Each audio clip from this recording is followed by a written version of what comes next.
It's the end of the day with Ray. Hello, my friends. Today I'm going to jump on that Sharp Interactive board. I prepared a class on optimism. Ladies and gentlemen, I'm listening to some of these folks in that document imaging channel, those friends of mine that sell supply and service print equipment, and this unbridled optimism they have is totally unrealistic. It's not based on any outcomes, and quite honestly, it's a little bit disturbing. And I think there needs to be a balance to it because, see, folks, a lot of people think that if you're not 100% optimistic about everything, well, then you're negative. Well, in all reality, you could be optimistic, but you better understand what the outcome is that you're optimistic about. So without any further ado, I'm going to jump on the Sharp Interactive board. I put together a presentation. You know, in a past battle for relevance, Netflix loved the unrealistic optimism within Blockbuster. They loved it. They just loved it. They loved the fact that Blockbuster was opening up new stores. They were optimistic about the future. They loved the fact that Blockbuster was bringing in the popcorn machines. You know, they were redesigning their stores. They were loving it. They loved the optimism when Blockbuster was plastering the signs all over the front windows. You know, folks, they just loved it over there at Netflix because Netflix knew that as long as Blockbuster stayed optimistic about an outcome that was doomed, Netflix would win. And of course, we know how that story ended. Netflix, in fact, won. But ladies and gentlemen, let's talk about optimism. The definition of optimism is hopefulness and confidence about the future of the successful outcome of something. And folks, this reminds me, you know, my mom used to tell me this. You can do anything you put your mind to.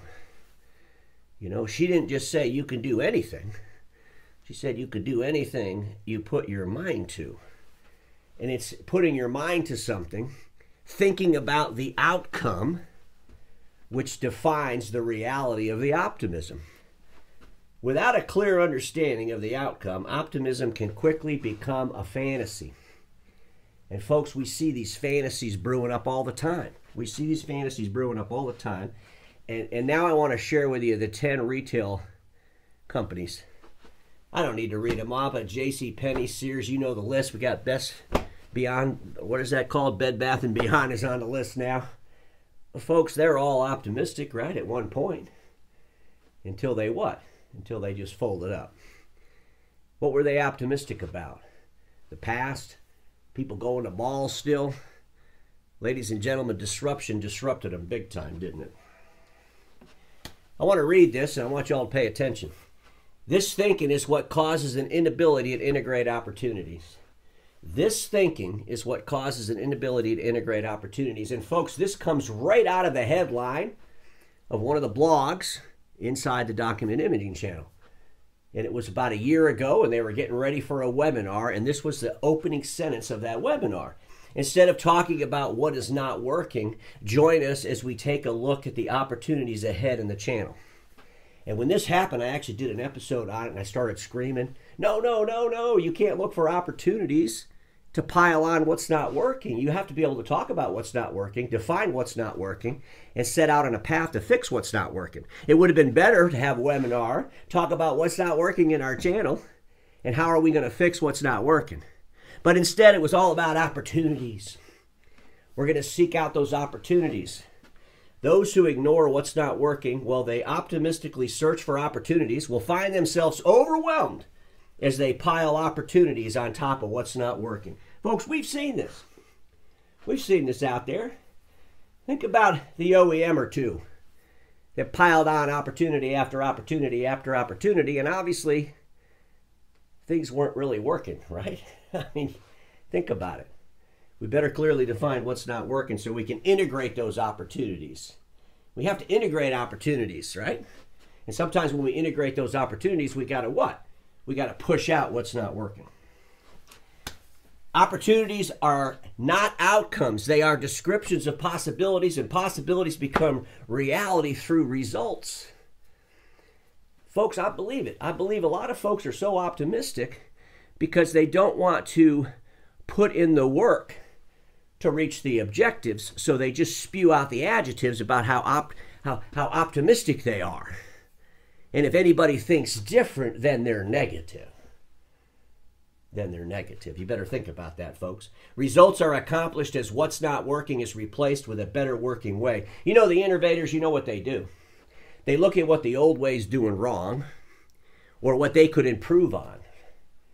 And then they build a platform and a process to create a better way. And then they go out in the marketplace and they take the old ways, great relationships away as they deliver them a better experience. That's what they do.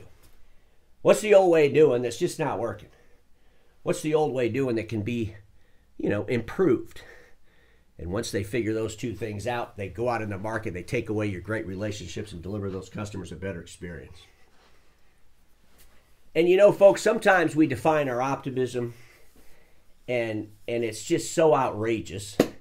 And we put this stuff out there publicly. And I want to read through some of these things. And I want you to think about how idiotic some of these things are. And I've talked about this one before, that 37% EBITDA.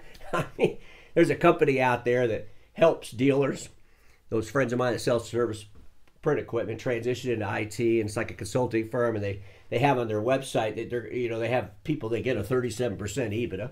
And folks, this is so outrageous, it's stupid. They also have a thing on that website that says, I hope the competition better hope that the competitor there isn't using this particular company because they're so good at what they do. And folks, I would tell you this: if I was competing against a company that was using a consulting firm that was bragging about getting a 37% EBITDA right on their website, I would take the prospect to that website and say, how do you think they're doing this? Do you think they have the right human capital in place? There's so many ways you could go with that. But that's one of those unrealistic, stupid, extremely stupid, optimistic goals that makes no sense in the IT services world. Positioned perfectly without understanding the for what. So in other words, the imaging channel, the document imaging channel, those friends of mine that sell supply and service print equipment are positioned perfectly for IT services. What? They haven't even clearly defined the IT services deliverable. They haven't clearly defined the persona of the customer they're going to go seek. They're listening to people talking about 37% EBITDAs, but they're positioned perfectly to go in the marketplace and deliver it? Doesn't make any sense, does it? How great everyone gets along defines the optimism. I've heard this. Oh, our organization, we get along so well. I mean, you look at our tenure of our employees, they've been here forever. We hardly have any turnover. When people tell me that, the first thing I say is, well, you don't raise the bar, obviously. You just created a complacency pasture, probably. Folks, everybody can't get along perfectly 100% of the time. If that's happening, then you're not making challenges. You're not raising the bar. You're not putting pressure on the team. Because if you're constantly seeking improvement and you're putting pressures on the team, you're going to have some conflicts in there. Those conflicts are good. Nothing wrong with conflict. That helps you. That helps you eliminate status quo. Needless validation of old way while promoting optimism usually positions a lie. I love these folks. You'll see them comment. You can see this in social media. They'll put a comment out there that is so ridiculous that they're lying. I mean, and we see this a lot, folks. Someone will do something that obviously is completely wrong, but yet they'll compliment them on it. Look, I have no problem with you complimenting people for trying, but you should clarify that, okay? Because we have a lot of false platitudes. We're patting people on the back and we're cheering for people for no real reason. And then we have to ask ourselves, why are we doing this? To make us feel good? To fool that person? Are we not creating a lie? Something to think about, folks. Yesterday, I put together my list, the A through Z's for transition. The O, optimism based in reality over the imagined oasis. Folks, we can imagine that there's an oasis out there, but we better really understand exactly what it's going to take to get there. And if we get there and it is just an oasis, what happened to us? Are we going to die of thirst? Did we die along the way? Were we not prepared for the journey? We truly must understand the outcomes of our optimism. If we don't understand the outcomes of our optimism, well, it's real simple, folks. We'll probably just, let me just go right here again. We could be falling into the trap. Do our competitors, the new way, the new innovator, are they betting on our optimism? Like Netflix betted on the optimism over there at Blockbuster? Just some things to think about, my friends, because we all know this. Status quo is the killer of all that'll be invented. Don't get stuck in status quo, and I'll see y'all tomorrow.